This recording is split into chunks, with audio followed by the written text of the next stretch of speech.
Rencontre littéraire à la cure de Saint-Gervais-Mont-Blanc. Jean-Christophe Ruffin nous présente son nouveau livre « D'or et de jungle ». Soirée organisée par la librairie du Mont-Blanc. Moi, je voudrais souligner le fait que j'aime les romans et j'aime écrire les romans parce que c'est une manière d'exprimer des idées sur le monde et de témoigner au fond du monde, qui soit passé ou contemporain, en inscrivant les choses dans des personnes, dans des personnages, c'est-à-dire en incarnant les choses. Moi, je crois beaucoup à ça. Plus j'avance dans la vie, moins je peux finalement me satisfaire des présentations abstraites, si vous voulez, où, vous savez, les essais, on dit c'est blanc, c'est noir, etc. La vie n'est pas comme ça, elle est plus compliquée, elle est plus ambiguë, elle est plus ambivalente, et les personnages sont toujours compliqués. Donc, incarnation. Et pour revenir à votre question, finalement, c'est un peu ce qui est au cœur du livre, si vous voulez. J'ai fait se rencontrer au début du livre, en effet, deux personnes dont les destins ont divergé, parce qu'ils se sont connus enfants, enfin adolescents, disons. Ils ont été dans les mêmes classes et ils ont dans les mêmes écoles, si vous voulez. Mais au fond, ils avaient tous les deux envie de changer le monde, comme on l'a évidemment quand on est ado. Voilà, on veut essayer de changer le monde. Et ils ont suivi deux voies différentes pour changer le monde. L'un s'est engagé au fond dans l'action, j'allais dire publique, politique, militaire un petit peu. Il est entré dans l'armée, il est ensuite passé dans les services secrets, les agences de sécurité. On en reparlera peut-être, cette perméabilité entre ces carrières militaires et des carrières plus au fond d'agences de sécurité privées. Donc ça, c'est la voie qu'il a suivie en suivant finalement l'exemple de grands modèles qu'il avait pu trouver dans l'histoire, hein, de Gaulle, Mao Tse-tung, Alexandre le Grand, ce que vous voudrez. Donc c'est une façon assez classique finalement d'envisager le changement des choses et du monde. C'est l'engagement dans la mêlée, si je puis dire. Et l'autre, au contraire, s'est un peu enfermé dans ses équations. Il était doué pour les maths, et il s'est mis dans un garage à Los Angeles avec un copain. Il bricolait leurs ordinateurs, ou ce qui en servait ce qui en tenait lieu à l'époque, parce que c'était vraiment les tout débuts de l'informatique et de ces nouvelles technologies. Et au fond, le changement du monde pour lui, c'était se passer dans le virtuel, on pourrait dire. Sauf que, et ça c'est l'histoire qui les a rejoints, c'est dans ces garages qu'on visite d'ailleurs aux États-Unis aujourd'hui, qu'ont été découverts ces algorithmes qui ont créé Google, qui ont créé ces immenses empires finalement, à la fois financiers, technologiques, etc. Ils ont commencé là. D'ailleurs, quand vous allez en Californie, on vous fait visiter le garage où a été découvert l'algorithme de Google. Il n'y a pas beaucoup de monuments historiques, ils sont beaucoup moins riches que nous de ce point de vue, ils n'ont pas une cure, ils n'ont pas une belle église comme on a ici, et donc ce garage était le point de départ d'une aventure extraordinaire. Et ça m'intéressait parce que, si vous voulez, imaginez ces deux personnes qui se rencontrent 20 ans, 25 ans après, leurs destins ont considérablement divergé. Celui qui s'est engagé dans le monde, finalement, n'a pas réussi à changer grand-chose, et il est un peu à la dérive. Il vient d'ailleurs d'organiser une espèce d'opération qui s'est mal terminée. Il a passé quelque temps en prison. Et l'autre, vous voyez, les nouvelles technologies sont parmi nous d'ailleurs. Et l'autre... Et l'autre, au contraire, il a en effet changé le monde, parce que je pense que c'est, dans les 50 dernières années, c'est la plus grande transformation de nos vies. C'est justement l'omniprésence de ces nouvelles technologies, leur puissance qui a tout changé, qui a changé nos vies, qui a changé aussi l'action que nous pouvons avoir sur le monde. Mais ça a été fait par des ados qu'on imagine dans leur garage un peu boutonneux, vous voyez ce que je veux dire, avec les parents qui leur disent « il faut venir bouffer, lavez-vous, prenez votre douche, etc. » Et ils découvrent finalement quelque chose qui va les rendre extraordinairement riches. Et le livre commence par la rencontre effectivement de ces deux mondes, en fait, en quelque sorte. Alors, si vous voulez, aujourd'hui, au stade où on en est, ces grandes boîtes de la tech américaine, mais c'est vrai aussi de leur déclinaison en Chine ou en Russie, elles ont commencé, si vous voulez, par faire des choses, au fond, qui ne mettaient rien en cause. C'est-à-dire, quand vous faites une appli pour reconnaître les plantes ou pour... voilà, au fond, ça n'a pas vraiment beaucoup ça ne menace rien. Mais il se trouve qu'aujourd'hui, ils sont en train de toucher à des choses beaucoup plus graves. C'est-à-dire que les nouveaux chantiers qui sont les leurs touchent la vie elle-même et l'humanité elle-même. Par exemple, leur projet d'essayer de tendre vers l'immortalité, c'est-à-dire le fait d'allonger la durée de la vie de façon considérable, c'est un de leurs projets qui avance. Le fait, par exemple, de proposer et de commencer à faire, d'ailleurs, que l'esprit humain puisse directement être en contact avec la machine. Vous avez vu les dernières avancées, là, ça date de 3 semaines, de Neuralink, qui a branché directement, finalement, un cerveau, un esprit, finalement, sur une machine, en créant une communication comme ça entre le monde humain, finalement, dans ce qu'il a de plus intime, et la machine. Tout ça, si vous voulez, aujourd'hui, atteint des domaines qui sont des domaines extrêmement sensibles. Et on voit que ces dernières années, il y a une tension très perceptible, en particulier aux États-Unis, entre ce qu'on peut faire et ce qu'on est autorisé à faire. Je prends un autre exemple qui est un peu différent, mais le clonage humain, par exemple. On peut cloner, on clone des brebis, hein, on clone des animaux sans difficulté. Rien n'empêche aujourd'hui de faire du clonage humain. Mais c'est interdit. C'est-à-dire qu'après un débat, finalement, l'État a décidé que ça ne se ferait pas. Et alors, ce qui est très intéressant, c'est que ces ex-ados à la tête de ces grandes boîtes la plupart d'entre eux sont des libertariens. C'est-à-dire sont des gens qui ne supportent pas l'idée que ce qu'on peut faire, on n'est pas le droit de le faire, si vous voulez. Pour eux, la liberté humaine doit être absolue. Bon. Et ils sont de plus en plus en conflit avec l'État, c'est-à-dire avec les règlements, avec les lois, avec les lobbies écologiques, religieux, etc., qui s'opposent à eux. Et c'est pas nouveau, ça. Hein, pour ceux d'entre vous qui ont, comme moi, hélas, l'âge d'avoir connu l'histoire de la première grève du cœur, souvenez-vous, la première grève du cœur, en 1968, était prête aux États-Unis. Tout avait été inventé là-bas par le professeur Shumway. Tout était prêt. Techniquement, tout était prêt. Mais il n'avait pas le droit. Il n'avait pas le droit de le faire parce que la loi lui interdisait, parce que si le patient mourait, il était évident qu'il allait mourir, eh bien ce serait considéré comme une sorte d'assassinat, si vous voulez. Alors tout était là, mais ça ne se faisait pas. Et finalement, c'est un stagiaire sud-africain qui était dans le service pour se former, qui a piqué en quelque sorte la technique, et puis il est rentré chez lui. En Afrique du Sud, il n'y avait pas ces problèmes-là, et donc il a fait la première grève du cœur. Eh bien, dans un contexte évidemment différent, on en est un petit peu là aujourd'hui. Et alors la proposition qui est faite, et qui est un peu à l'origine, disons, de l'intrigue du livre, c'est que, au fond, ce que vient dire à son ex-copain, ce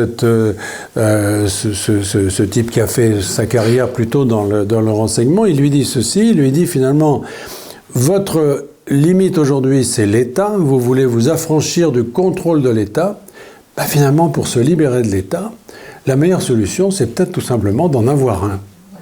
C'est-à-dire d'être chez soi, d'être capable de fixer les normes Et là, ça nous renvoie à une réalité d'aujourd'hui, c'est-à-dire que sur 200 États dans le monde, ou un peu plus, aujourd'hui, vous en avez 70% qui sont tout neufs, qui sont nés après la Deuxième Guerre mondiale, qui sont issus de la décolonisation. Beaucoup sont très fragiles, pauvres, c'est-à-dire qu'ils ont des budgets très très modestes. Et quand vous les comparez à la puissance de ces grandes entreprises du numérique, eh bien, évidemment, ils ne font pas le poids, puisque c'est dans un rapport de 1 à 100, 200, 300. Hein. Alors, voilà, c'est ça qui m'avait un petit peu motivé. Et je me suis dit, ben voilà, je vais imaginer, au fond, je vais pousser ça à fond, pour en faire un élément qui soit un élément... l'élément moteur d'un roman d'aventure. J'insiste vraiment sur le caractère romanesque, parce que c'est ça qui m'intéresse et me plaît. C'est un roman d'aventure, mais l'aventure, en l'occurrence, elle a cet arrière-plan, hein, au fond, elle s'appuie un peu sur une analyse de la situation d'aujourd'hui. Mais en même temps, pour en faire un roman, il faut concentrer les choses. Parce que raconter tout ça comme je l'ai fait, c'est un peu lassant. Et je pense que, voilà, j'en vois plusieurs qui s'endorment d'ailleurs. Mais c'est pas forcément quelque chose de très excitant.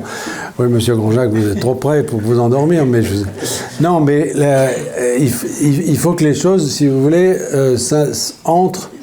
Enfin, ça c'est ma conviction, mais en tant qu'auteur, j'applique toujours les règles du théâtre classique, c'est-à-dire l'unité de lieu, de temps et d'action. Et l'unité de lieu, c'est très important. C'est-à-dire qu'il faut que tout ça soit raconté, non pas sur le monde entier d'une façon un peu filandreuse, mais sur un exemple, sur une scène unique, dans un endroit.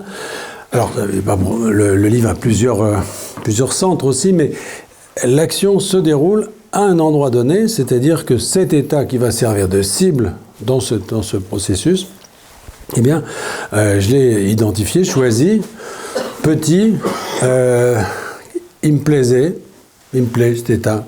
D'ailleurs, j'y suis allé avec ma compagne ici présente pour préparer ce coup d'état, justement. Nous sommes allés avec l'idée de voir comment on pourrait faire pour s'emparer comme ça d'un pays. C'est très intéressant, d'ailleurs, je vous recommande, on est allé visiter ce petit pays qui est le sultanat de Brunei, que je pense peu d'entre vous ont eu l'occasion de visiter. Vous pouvez vivre sans ça, hein, mais c'est tout petit, c'est grand comme un département français, il y a 300 000 habitants, 400 000 habitants. Voilà, et c'est un mélange d'or et de jungle. C'est pour ça que le titre est celui-là, c'est-à-dire que ça se situe, c'est un petit État qui se situe dans l'immense île de Bornéo, qui fait 2 fois la France, qui est couverte de jungle, cette île, hein, c'est là qu'on trouve les bonobos, voilà, tous ces... Brunei est un tout petit État, 80% du territoire est couvert de jungle, et vous avez au milieu cette capitale, qui est extrêmement riche, parce que comme ils exploitent le pétrole et le gaz, ils ont finalement des moyens absolument considérables, ce qui fait qu'à chaque fois qu'on construit une mosquée, un palais, etc., on la couvre d'or. Et vous avez cette espèce de contraste qui est la première chose qui vous saisit quand vous arrivez dans ce pays, c'est-à-dire vous voyez ces coupoles d'or émerger de la jungle. Nous, on avait pris un hôtel, on avait choisi un hôtel au centre-ville. Alors, premier soir, on arrive, on descend de l'avion, il faisait nuit, on nous emmène à l'hôtel, on arrive à l'hôtel, on se couche, et le lendemain matin, on ouvre les rideaux. Et qu'est-ce qu'on voit? La jungle, avec des singes et tout. Alors on dit, foutez de nous, on a pris un hôtel au centre-ville. Qu'est-ce qu'on voit? C'est la jungle. On dit, vous êtes au centre-ville. Vous êtes au centre-ville. Et c'est-à-dire qu'il y a cette interpénétration entre ces deux mondes, l'un extrêmement, j'allais dire sauvage, qui est cette canopée extraordinaire, ces arbres, c'est vraiment une forêt primaire absolument stupéfiante, et au milieu, la sophistication d'un palais, par exemple, le palais du sultan, qui fait 1700 pièces, bon, pas mal quand même, couvertes d'or, les salles de réception de sont couvertes d'or. Dans le garage, il y a 5000 voitures, la plupart des voitures de luxe, des voitures de très rapides, des Ferrari, des Maserati, etc. Bon, ce qui est d'autant plus bizarre qu'il y a 30 km de route à peu près, carrossable, mais enfin, donc il ne peut même pas passer la 3e, si vous voulez. Hein, mais il y a 5005. Donc vous avez ce mélange comme ça d'une sophistication extraordinaire et de la présence de la jungle autour. Pardon, je suis beaucoup trop bavard. Les personnages, c'est comme les lieux. Je pense qu'il faut qu'ils viennent de la vie. Voilà. Moi, je ne peux pas écrire un livre sur un pays sans y être allé. Bon, on ne peut pas dire que je connaisse forcément à fond le pays en question, mais il faut au moins s'y être rendu parce qu'on ne peut pas sentir ce qui peut s'y passer si on n'y a pas mis les pieds. Vous pouvez regarder tous les guides que vous voulez, etc. C'est pas la même chose que de voir. Il y a une atmosphère, il y a des couleurs, il y a des odeurs, il y a des situations auxquelles on ne peut pas imaginer sans y être allé. Pour les personnages, c'est pareil. Moi, je me base toujours sur des personnages réels.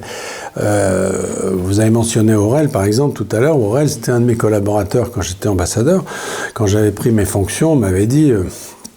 Mon prédécesseur m'avait dit, tout le monde travaille très très bien, il y avait 300 personnes en ambassade, tout le monde travaille très bien, il n'y en a qu'un qui vraiment, tu n'arriveras à rien parce qu'il veut rien faire. Mais il joue très bien du piano. Et donc, je l'utilisais comme ça, quand je faisais des soirées à la résidence.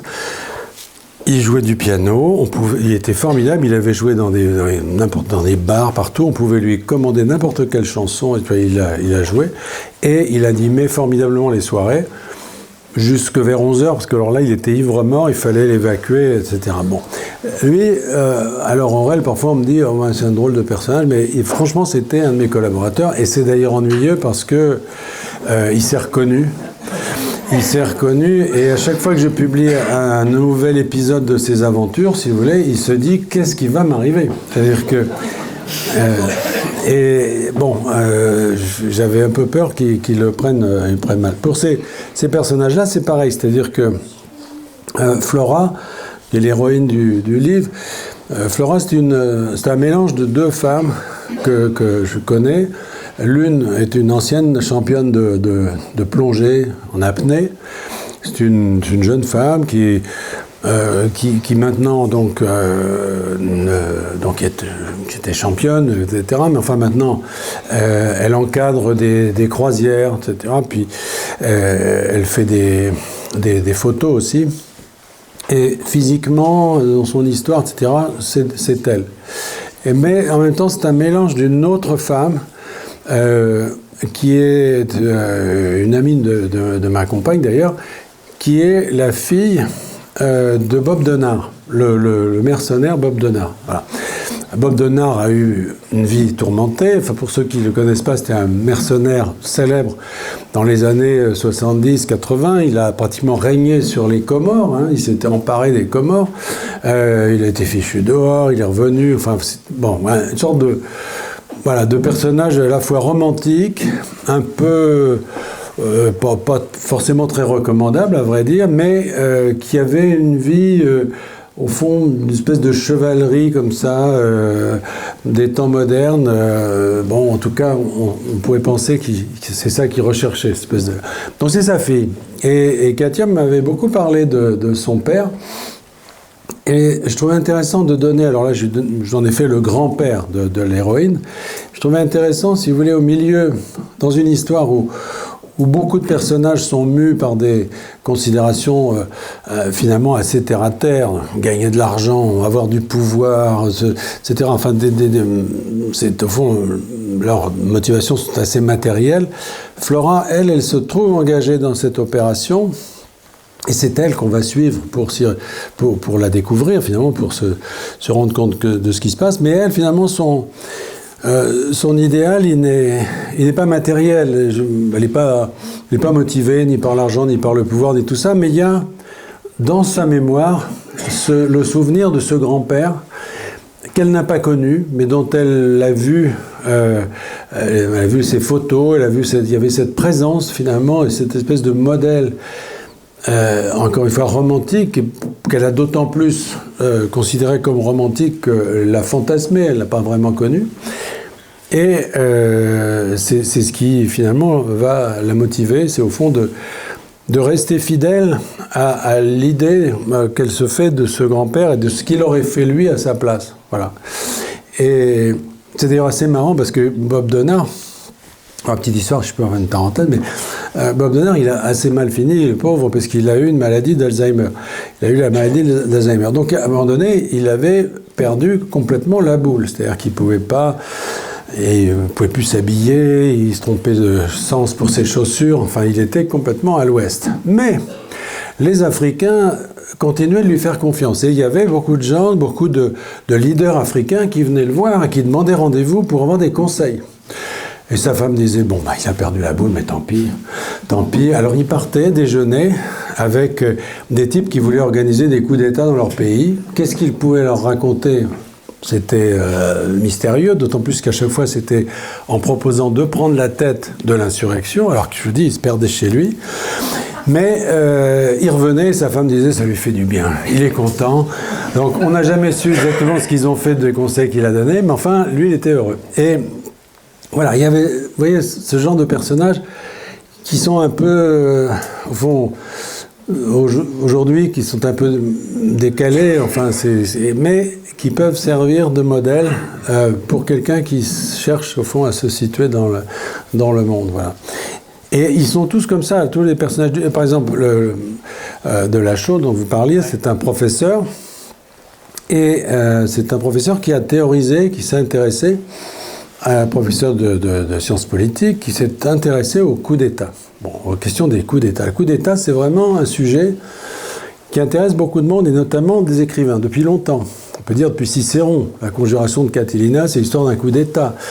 Machiavel, pareil, le prince, c'est finalement une sorte de manuel des coups d'État. Malaparte a écrit Technique de coup d'État, qui est un grand classique là-dessus. Donc, Delachaux se situe dans cette filiation pour des raisons qui sont expliquées à travers sa biographie. Et moi, je me suis inspiré d'un de mes amis qui... et c'est son histoire. D'ailleurs, Denis Tillinac a raconté dans un roman l'histoire de cet homme, le vrai, celui qui existe. Je ne vous donnerai pas son nom, le pauvre, mais enfin, lui, il s'est tout de suite reconnu parce que il est chauve. Mais aujourd'hui, c'est pas le seul. Mais aujourd'hui, il accepte. Mais moi, quand je l'ai connu, il se mettait une moumoute. Alors, il se mettait une perruque sur la tête. Bon. Mais comme il avait une vie assez aventureuse, qui faisait des missions en Afrique, etc., il ne pouvait pas avoir la moumoute de luxe, voyez-vous, pour faire ça. Donc il en avait deux. Il en avait une pour les grandes occasions, qu'il aurait mise peut-être ce soir, et puis il en avait une qu'il avait dû acheter chez Saint-Maclou, ou je ne sais pas, enfin qui ressemblait plus à une moquette, vous voyez. Et quand j'ai décrit ce personnage, c'est lui. Alors, comme je l'aime beaucoup, et avant de publier le livre, je lui ai quand même fait lire le livre en lui disant ça ne gêne pas, cette histoire de moumoute. Et ça l'a fait rigoler, il était très content. Et voilà, j'ai eu son imprimature. Mais voilà, ils sont vivants, tous ces gens-là. Et c'est ça qui est bien, si vous voulez, je trouve, dans un livre. Et c'est ça, d'ailleurs, qui nous crée, je trouve, en tant que romancier, une sorte d'obligation d'être dans la vie. C'est parce que si on veut nourrir un livre avec de la vie, il faut vivre soi-même. C'est-à-dire qu'il faut, il faut rencontrer du monde, il faut observer les autres. Et là, la médecine, moi, m'a beaucoup aidé parce que j'ai commencé mes études, enfin, j'ai mené à bien d'ailleurs, comme médecin. Donc on m'a appris à regarder. C'est la première chose qu'on apprend, qu'on enseigne aux jeunes médecins, c'est regarder, c'est l'observation. Et j'avais raconté, Michel doit le connaître, il y a une histoire, ça n'a rien à voir avec le film, mais c'est pareil, non, mais parce que ça donne... Non, avec l'histoire.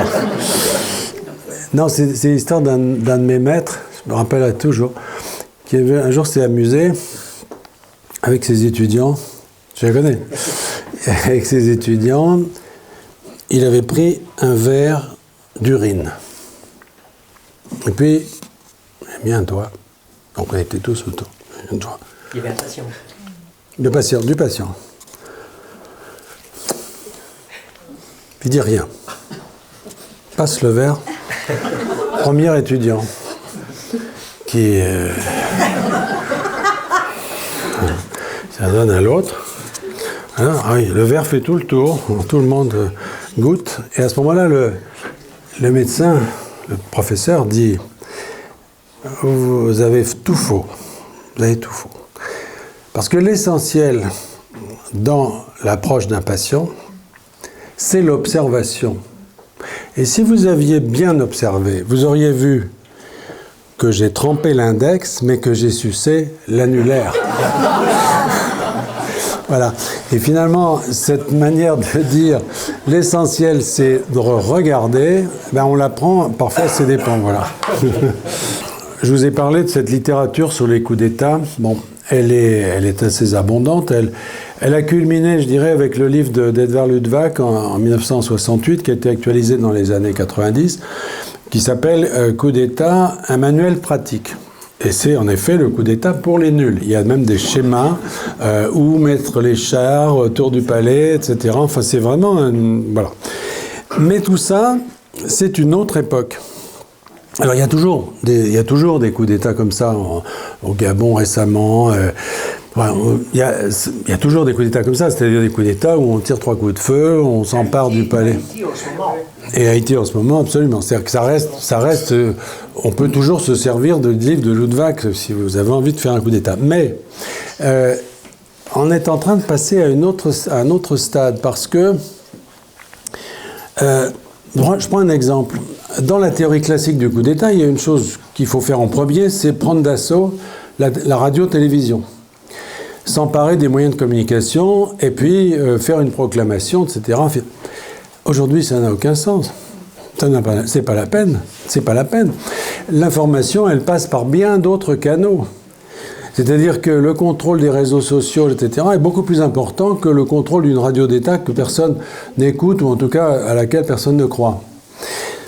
Donc, si vous voulez, l'idée qui est exprimée dans le livre Par de la chose, c'est l'idée que finalement, par l'extérieur, avec des fausses informations, à condition qu'elles soient bien injectées au bon endroit, on peut arriver finalement à rompre l'unité d'un pays, à dresser les communautés les unes contre les autres et à faire en sorte, en quelque sorte, que le pays tombe de lui-même, que le pouvoir tombe de lui-même. Ça nous renvoie... Si vous voulez, moi j'ai parlé de Brunei parce que dans le récit, c'est ça qui permet d'articuler un récit. Mais si on prend un peu de recul et qu'on pense à nous, le destin de Brunei ne nous empêche pas de dormir, franchement. En revanche, l'utilisation de ces fake news, l'utilisation de ces deepfakes, comme on appelle ça aujourd'hui, c'est-à-dire de fausses informations bien ciblées, totalement maîtrisées aujourd'hui. C'est-à-dire on peut fabriquer une fausse vidéo indétectable, une fausse interview absolument authentique, si vous voulez, même si elle est fausse, etc. On voit très bien que ça nous concerne, par contre. Ça nous concerne. C'est-à-dire que cette guerre informationnelle, elle est aussi chez nous.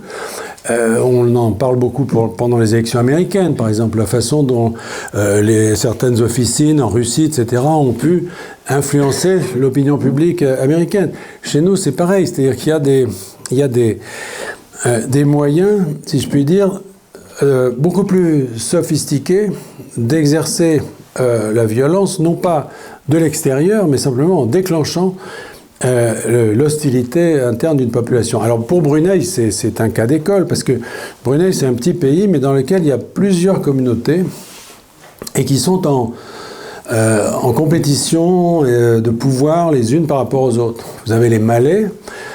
Les Malais sont répartis dans plusieurs pays, évidemment la Malaisie, l'Indonésie aussi.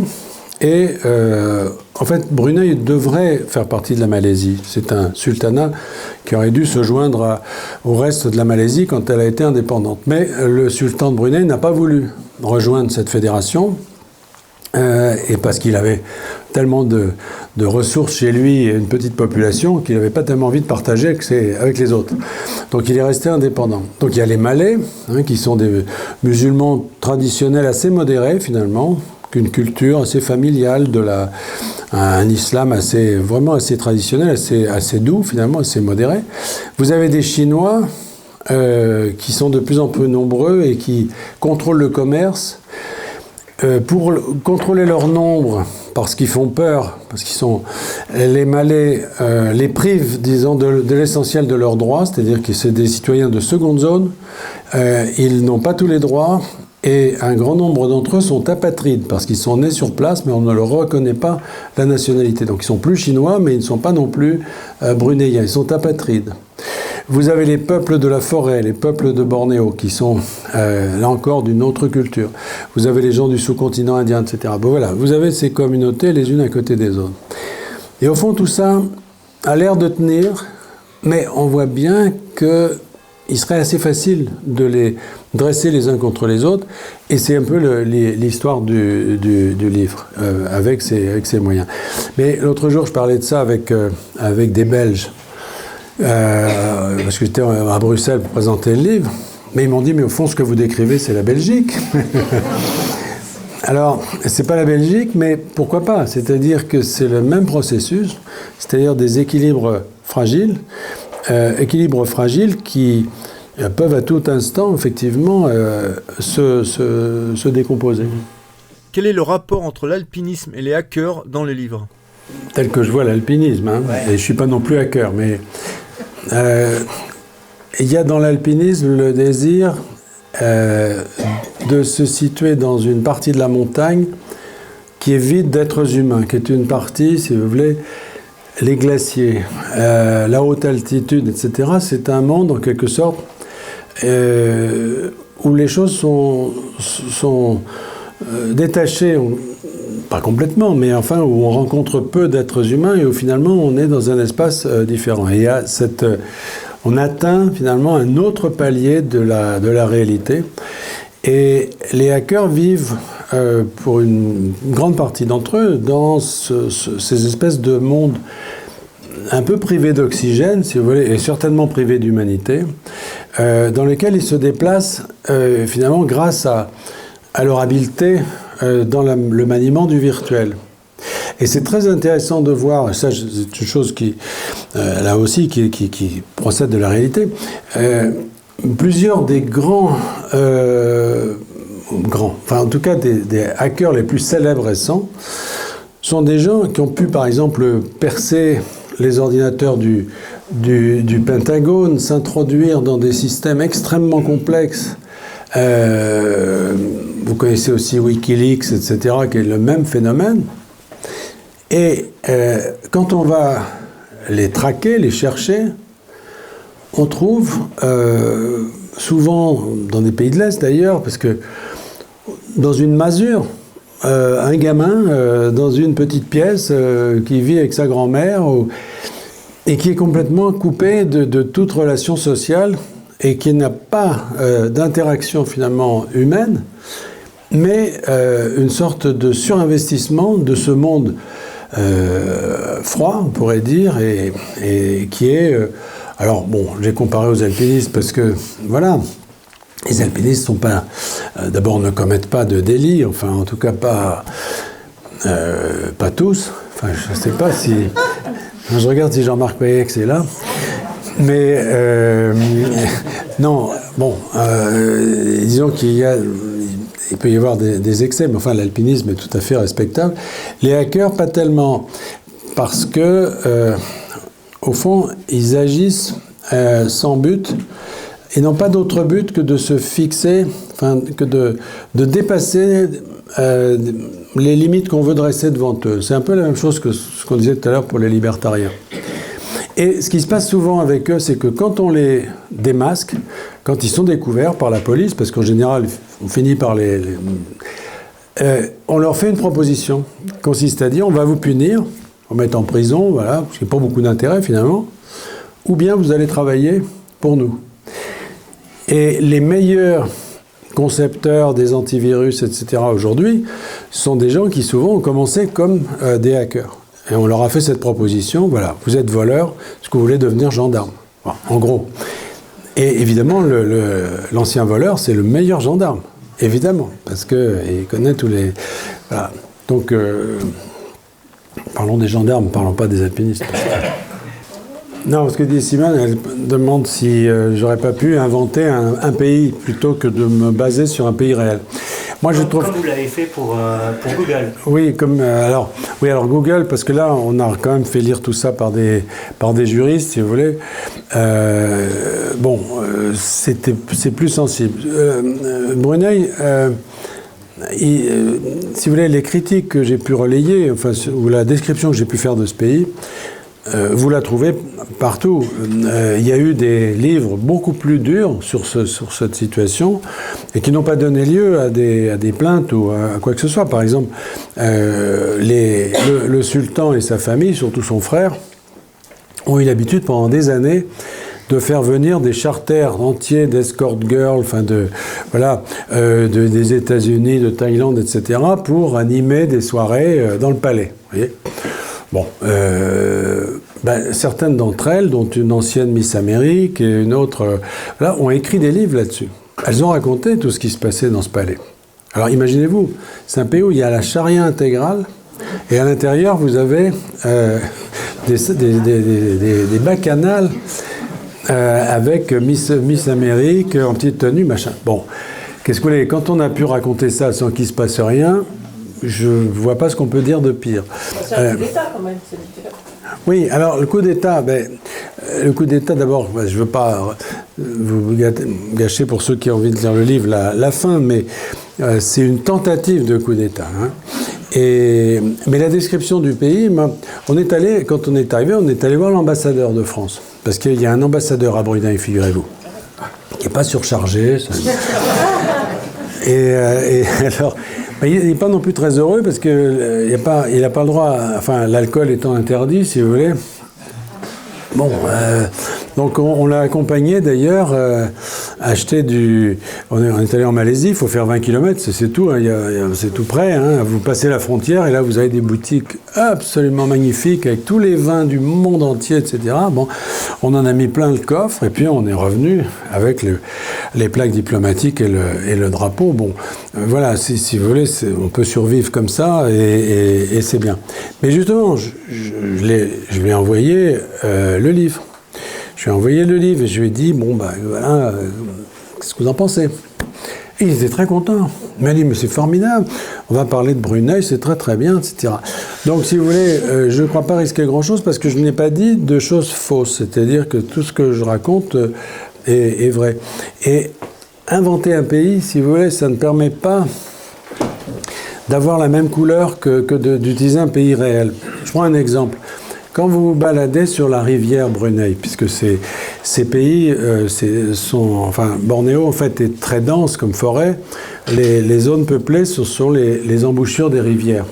Donc la rivière Brunei est très large, c'est là que se situe l'État, avec cette ville qui au départ était sur pilotis.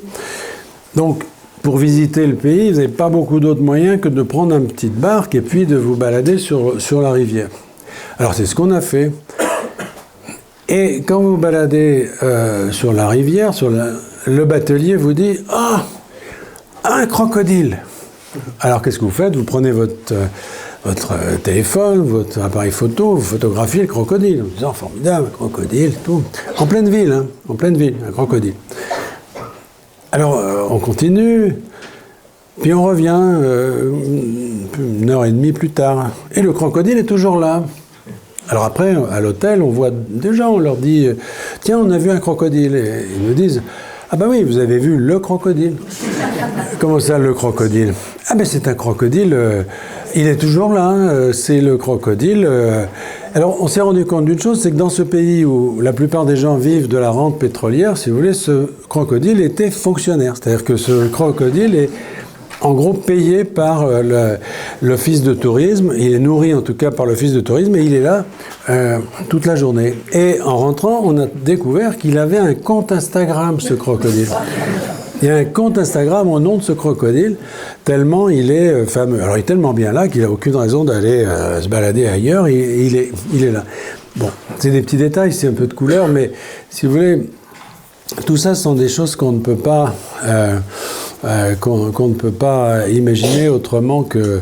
qu'on ne peut pas imaginer tout simplement, qu'il faut aller voir, parce que dans les guides, vous allez trouver la photo du crocodile, mais personne ne vous dira qu'il est fonctionnaire, voyez.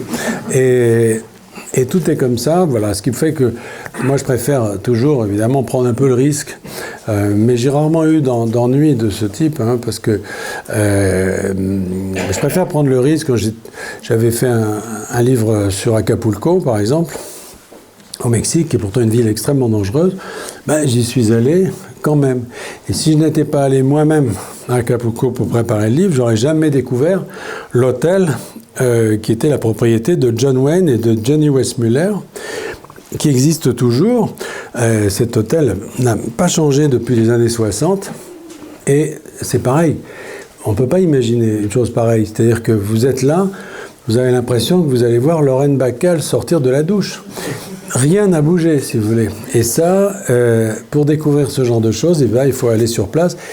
Et on a parlé de choses très théoriques, et je vous remercie d'avoir donné l'occasion de parler de tout ça, mais moi je reviens en conclusion, si vous voulez, peut-être, puisqu'on arrive au terme de cette rencontre, mais vraiment j'insiste sur le côté romanesque. C'est-à-dire pour moi, le plaisir à la fois du récit, de l'écrivain, puisque c'est d'abord moi qui m'amuse, hein, d'une certaine façon, et le plaisir du lecteur, c'est vraiment pour moi une priorité. C'est-à-dire que l'idée est vraiment de s'inspirer, d'utiliser ce magnifique outil que nous ont légué finalement les grands anciens, tous ces romanciers du XVIIIe, du XIXe, du XXe siècle, qui nous ont légué un outil extraordinairement puissant, le récit d'aventure, le roman, et en particulier français.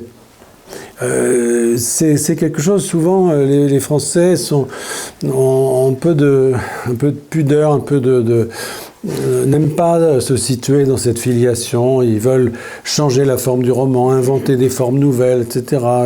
Bon, c'est très intéressant, cette littérature expérimentale est très intéressante, mais moi, ça n'est pas du tout mon sujet. Moi, j'utilise au contraire la puissance du roman pour le poser sur le présent, ou sur le passé, sur une époque, en tout cas, peu importe, et pour lui donner vraiment toute sa force. Et c'est vrai que ça donne un résultat, si vous voulez, qui est, en tout cas pour moi, infiniment plus satisfaisant que de réfléchir aux choses de manière abstraite. Et je me suis rendu compte, si vous voulez, qu'à chaque fois qu'on a des hypothèses comme ça, dans la tête, etc., dès que vous essayez de les incarner, dès que vous essayez d'en faire des scènes, d'y mettre des personnages, d'en faire les éléments d'une intrigue, eh bien, c'est une sorte de preuve par neuf. Ça existe ou ça n'existe pas. Ça tient ou ça ne tient pas. Voilà. Et si ça peut s'incarner, ça tient. Voilà. Et ça, pour moi, c'est vraiment mon credo. Voilà. Ce livre est-il une réalité ou une fiction ?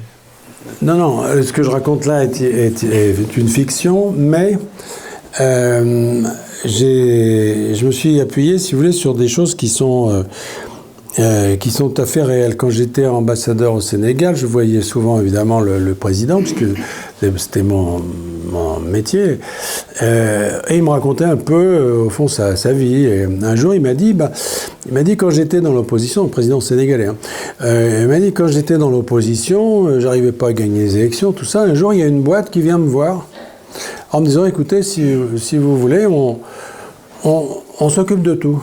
On vous met au pouvoir. Vous voyez, on a tout ce qu'il faut, voilà, et vous paierez après, bien sûr, parce que pour l'instant, vous ne demandez rien, vous installez. Alors, il avait refusé, il a été élu, etc., mais il m'avait raconté ça. Et en regardant un petit peu des événements récents, je me suis aperçu que, par exemple, en 2004, il y a eu un coup d'État de ce type qui n'a pas fonctionné parce qu'il y a eu une indiscrétion, etc. Bon, et le truc a capoté, mais c'était organisé pour prendre le pouvoir dans un petit État qui était la Guinée équatoriale, très riche parce que c'est un État pétrolier d'Afrique, et tout avait été fait pour... alors là, c'était classique, hein, donc il n'y avait pas toute la dimension du numérique, etc. que j'y ai mise, mais très classiquement, pour dégager le pouvoir en place et mettre quelqu'un d'autre. Bon. Et c'était le fils de Margaret Thatcher qui était le commanditaire de cette opération. Il a été jugé pour ça. Donc, si vous voulez, ce type d'opération, elles existent.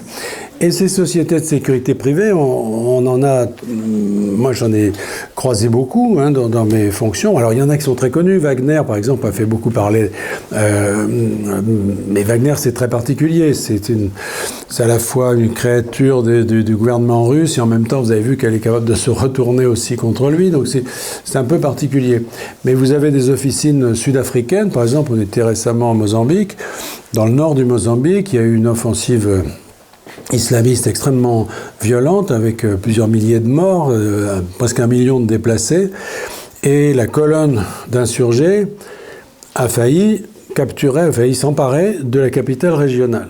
L'armée locale était en débandade, était impuissante. Qu'est-ce qu'ils ont fait? Ils ont téléphoné à une société de sécurité privée sud-africaine qui théoriquement est là, enfin officiellement fait de l'anti-braconnage. C'est-à-dire qui s'occupe d'empêcher qu'on tue les éléphants, etc., mais qui en réalité, ils ont été appelés, ils sont venus avec 3 hélicoptères, et ils ont arrêté la colonne d'insurgés. C'est-à-dire qu'ils ont fait le boulot, si je puis dire, que l'armée ne pouvait pas faire. Moyennant finance, bien entendu. Donc, ça existe, et ces sociétés de sécurité privée ont des talents, ont des compétences très élargies maintenant. Alors, certaines se spécialisent pour certaines tâches, si vous voulez, de sécurisation de zones industrielles, etc. Mais d'autres sont en mesure, si vous voulez, d'aller très loin de rendre des services, si je puis dire, très très sophistiqués.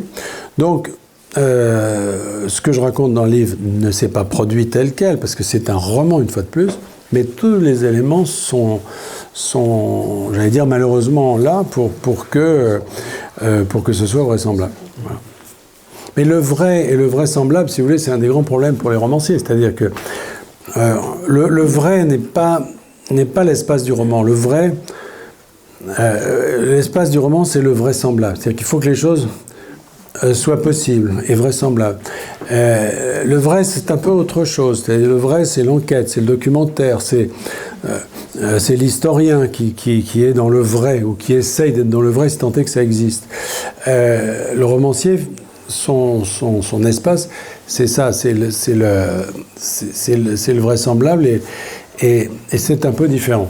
C'est un petit peu moins contraignant, je dirais. Une dernière question, puis après on passe aux dédicaces. Juste pour rebondir sur la question de madame, vous n'avez eu aucune réaction de la part de Bruni, notamment sur la question pétrolière? Non, alors, on vient d'acheter un appartement avec ma compagne et elle...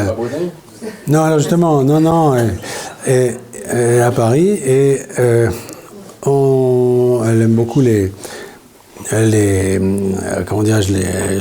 ventes aux enchères et tout ça, et donc on a acheté un canapé. Bon. Et puis, en se renseignant, on se rend compte que ce canapé provient de l'ameublement de l'hôtel Plaza Athénée. Et qui est le propriétaire du Plaza Athénée? Le sultan de Brunei. Donc on a acheté un canapé au sultan de Brunei. Alors il doit arriver demain. Est-ce qu'il sera piégé? Est-ce qu'il y aura un truc? Je ne sais pas.